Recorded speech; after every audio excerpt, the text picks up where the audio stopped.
The real reason why hitting 10K per month is taking longer than you thought is because of this one reason that all of the gurus on the internet are not bringing up, and it's staying in the darkness and no one is talking about it. But today I'm going to lay the cards on the table for you. 4 months ago, there was $38 inside my bank account, and now I'm making over 10K a month.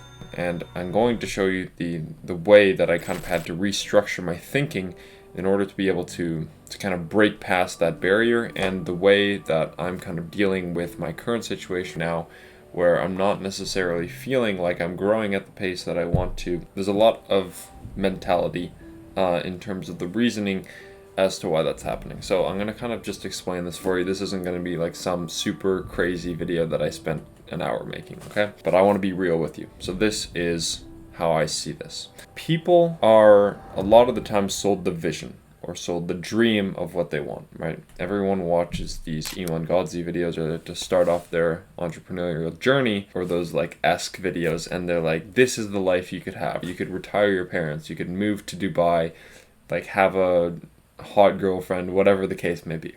And they're sold this fantastic vision, and they're also sold on the fact that it's relatively easy. Relatively, compared to most other businesses, I would argue that it is easy, but that does not make it easy. And it is easy for the people telling you it's easy because they actually understand how the thing works and they've done it a million times before. But the truth is, building an agency is not fucking easy. And that is something that people don't understand, because they're sold this vision by these people, and they're sold the fact that it's easy and that they're able to basically accomplish all their goals and hit 20K per month in 3 months. But that's just not going to happen. And if you're hearing this for the first time, I'm fucking sorry, but it's not how it works. Because there's a level of skill set that you need to develop to be able to go there. People don't understand that the main driver of action, and this is why people self-sabotage, and this is why people don't actually get to where they want to go, because they're relying on that vision to keep them going. But people don't take action because they are working towards something.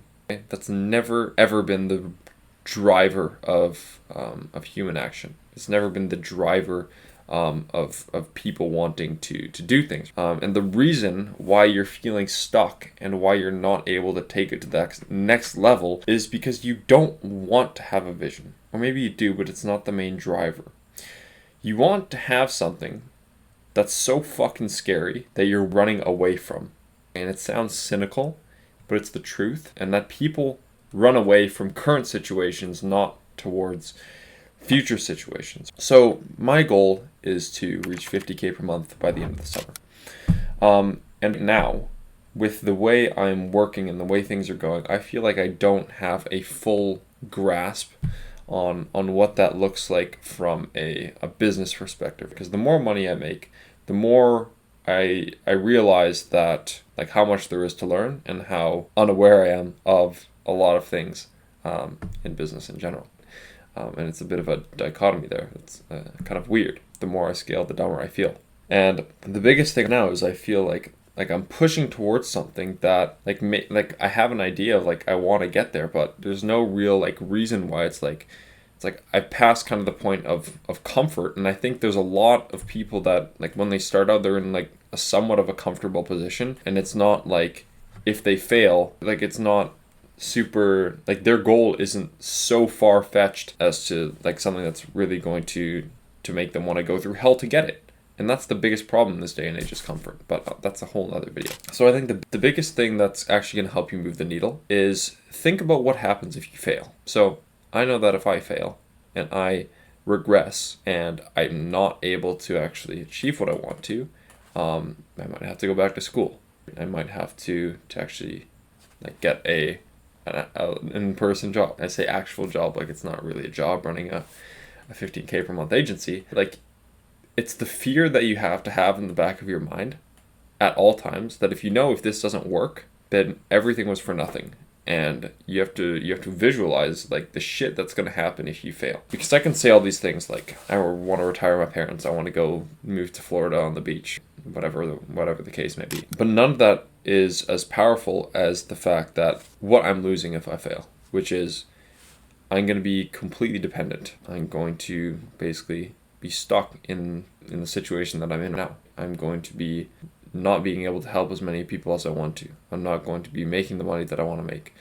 I'm going to basically have to like potentially go back to school. All these different things, and they kind of add up. Like, I'm going to be a disappointment to everyone that I told that I could do it to. Like, if I fail now, everyone that told me that I couldn't do it was, and that's a lot more powerful than I want to go move to Miami. So that's just my framework. And that kind of lit up a fire inside of me. So it's like, fuck, I have to do this shit, or, well, there is no or.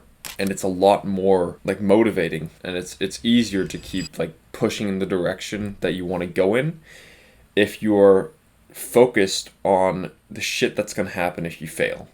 Because there is no if, ands, or buts. Like, there is no other option. And when there is no other option, you'll fight like hell. So that's the framework that I'm coming at this, and it's what's helped me throughout the last 4 months, basically.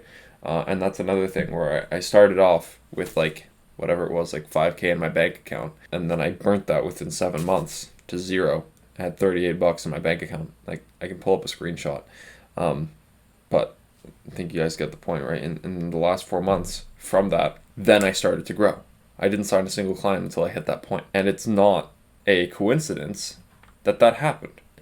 Because at that point, I had $0. I don't know why that happened. I had $0 in my bank account. And then I started making money. And it was only because it was only because there was no other option that I was able to push myself to that next level. I'm not going to encourage you to waste all your money on expensive software like me, but it kind of shows a point where the more comfortable you are, the more difficult it's going to be to achieve your goals. So what I want you to do is think of the worst possible scenario and wake up and just sweat about that every single morning.